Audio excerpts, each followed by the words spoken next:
సుమన్ టీవీలో మీ business promotions కోసం ఈ కింది నెంబర్ను సంప్రదించగలరు.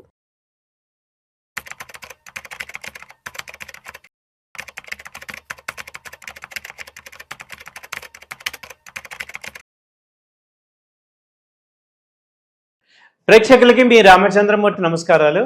ఇవాళ 4/8/2026 స్టాక్ మార్కెట్స్ ఎలా క్లోజ్ అయినాయో చూద్దాం. నిఫ్టీ వచ్చి 24,614 దగ్గర క్లోజ్ అయింది, 160 పాయింట్లు మైనస్లో. అలాగే నిఫ్టీ బ్యాంక్ వచ్చి 57,907 దగ్గర క్లోజ్ అయింది, దాదాపు 340 పాయింట్స్ మైనస్. అలాగే సెన్సెక్స్ 78,428 దగ్గర క్లోజ్ అయింది, 210 పాయింట్స్ మైనస్లో క్లోజ్ అయింది. సో ఇప్పుడు నిన్నటి దాకా నిఫ్టీ అయితే చాలా బాగా పెరిగింది, అలాగే సెన్సెక్స్ పెరిగింది, బ్యాంక్ నిఫ్టీ కూడా 58,000 అలా మార్క్ వెళ్ళింది. అలాంటిది ఇవాళ ఏంటంటే కొంత కరెక్షన్ మార్కెట్లో ప్రాఫిట్ బుకింగ్ అనేది జరిగింది. ఎవ్రీ హయ్యర్ లెవెల్లో ఇప్పుడు ప్రాఫిట్ బుకింగ్ అనేది జరుగుతుంది.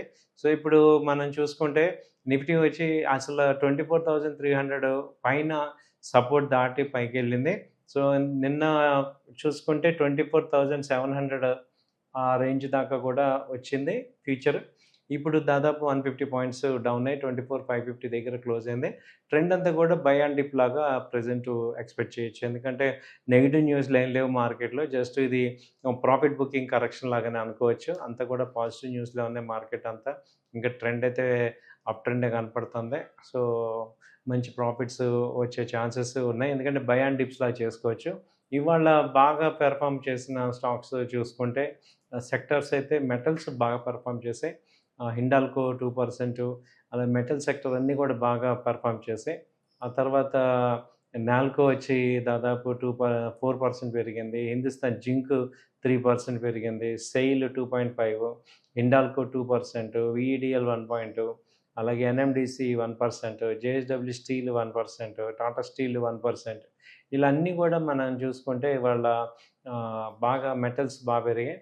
తర్వాత పిఎస్సి బ్యాంక్స్, ఫార్మా స్టాక్స్ కూడా బాగా పెరిగినాయి. అరో ఫార్మా వచ్చి 2.2% పెరిగింది, లారస్ ల్యాబ్ వచ్చి 1.5, గ్లెన్మార్క్ వచ్చి 0.5%, లూపిన్ 0.5, టొరెంట్ 0.5, సన్ ఫార్మా, దివీస్ ఇవన్నీ కూడా బాగా పెరిగినాయి. ఆ తర్వాత సెక్టర్ బాగా పెరిగిన సెక్టర్ చూసుకుంటే ఆటో సెక్టర్ కొంత అప్లో ఉంది. మెయిన్గా హీరో మోటార్ లాస్ట్ 3 మంత్స్ నుంచి కూడా అండర్ పెర్ఫామ్ ఉంది, అది ఇప్పుడు దాదాపు 3%కి వెళ్ళింది. అలాగే సోనాకామ్ వచ్చి 1%, బోష్ 3.2%, అలాగే బజాజ్ ఆటో వచ్చి 0.6%, టీవీఎస్ మోటార్ ఇవన్నీ కూడా బాగా పెరిగినాయి. తర్వాత సెక్టర్స్ బాగా చూసుకుంటే ఇవి ఫార్మా, ఆటో, మెటల్స్ ఇవి బాగా పెరిగినాయి. బాగా వరస్ట్ పర్ఫార్మర్ ఏంటంటే రియాలిటీ సెక్టర్ ఇవాళ బాగా డౌన్ అయింది. రియాలిటీలో ఓవరాలిటీ 3%, 2.6%, డిఎల్ఎఫ్ 2.5, ప్రెస్టేజ్ 2%, అలాగే గోద్రేజ్ ప్రాపర్టీ 2%, ఇలా లోదా వచ్చి 0.8%. ఇవన్నీ కూడా రియాలిటీ సెక్టర్ బాగా డౌన్ అయింది. ఆ తర్వాత ఎఫ్ఎంసీజీ సెక్టర్ ఒకటి బాగా డౌన్ అయింది. దానిలో డాబర్ కూడా 4% దాకా ఫాల్ అయింది. అలాగే నెస్లీ 2% పాలు, కోల్పాలు 2%, గోద్రేజ్ సిపి 1.5%, హిందుస్థాన్ యూనిలీవర్ కూడా మైనస్లో ఉంది. ఓన్లీ పెరిగింది ఏంటంటే ర్యాడికో ఒకటే అప్ ట్రెండ్లో ఉంది, పైకి వెళ్తుంది. సో మార్కెట్స్లో ఏంటంటే ఐటీ సెక్టర్ ఒకటి స్టేబుల్ ఉంది. సో ఏ సెక్టర్స్ ఇప్పుడు మనకి లాంగ్ టర్మ్లో గ్రోత్ ఉండే ఛాన్సెస్ ఉండే సెక్టర్స్ ఏమున్నాయి, ఏ సెక్టర్స్లో గ్రోత్ రేట్ బాగా హైలో ఉంది అని చూస్తే ఇప్పుడు మనకు కనపడుతున్న సెక్టర్స్ మెటల్స్, ఆటోమొబైల్ బాగుంది, మెటల్స్ బాగా పెరుగుతున్నాయి. మెటల్ సెక్టర్లో కూడా బాగా పెరుగుతుంది, మూవ్మెంట్ కనపడుతుంది. తర్వాత ఆటోమొబైల్ కనపడుతుంది. తర్వాత వచ్చి banking stocks, automobile stocks, pharma stocks, ఈ కంపెనీస్ లాంగ్ టర్మ్లో బాగా పెరిగే ఛాన్సెస్ కనపడుతున్నాయి. అయితే షార్ట్ టర్మ్లో కొంత అప్ అండ్ డౌన్స్ అవుతున్నా కానీ ఓవరాల్ ఇన్వెస్ట్మెంట్ పాయింట్లో కానీ మనం చూసుకోవచ్చు. సో ఇన్వెస్ట్మెంట్లో కూడా మనకి ఇది మంచి ట్రెండ్, అప్ ట్రెండ్ కంటిన్యూ అవుతుంది. అలాగే నిఫ్టీ కానీ బ్యాంక్ నిఫ్టీ ఓవరాల్గా చూసుకున్నా ఇంకా ఒక 150 పాయింట్స్ అలా డౌన్ అయినా కానీ అక్కడి నుంచి మళ్ళీ పాజిటివ్ వస్తుంది. ఎందుకంటే రేపో రేట్ ఉంది, అది కూడా mostly unstable, mostly rate cut ఏమి ఉండదు, యాజ్ ఇట్ ఈజ్గా ఉండే ఛాన్స్ ఉంటుంది. అలాగే యూఎస్లో కూడా అదే జరిగింది, కాబట్టి ఇండియాలో కూడా ఛాన్సెస్ అక్కడే ఉన్నాయి. ఆ తర్వాత ఏంటంటే ఇప్పుడు మార్కెట్ని ఎఫ్ఐఎస్ కానీ, తర్వాత DIIs, mutual funds, retail clients అందరూ కూడా ఒక పాజిటివ్ ధోరణి అయితే కనపడుతుంది. సో, టెన్షన్ పడాల్సింది ఏం కనపడలేదు. ట్రెండ్ అయితే పాజిటివ్‌గానే ఉంది. మార్కెట్స్ అన్నీ బై అండ్ డిప్ లాగా చూసుకోవచ్చు. ఎందుకంటే లాస్ట్ 2 ఇయర్స్ నుంచి కూడా మనందరం కరెక్ట్‌గా ర్యాలీ రాక చాలా లాస్‌లో ఇబ్బంది పడ్డాం. ఇప్పుడు అలాంటిది కవర్ అయ్యి మంచి ర్యాలీ వచ్చే సింప్టమ్స్ అయితే కనపడుతున్నాయి.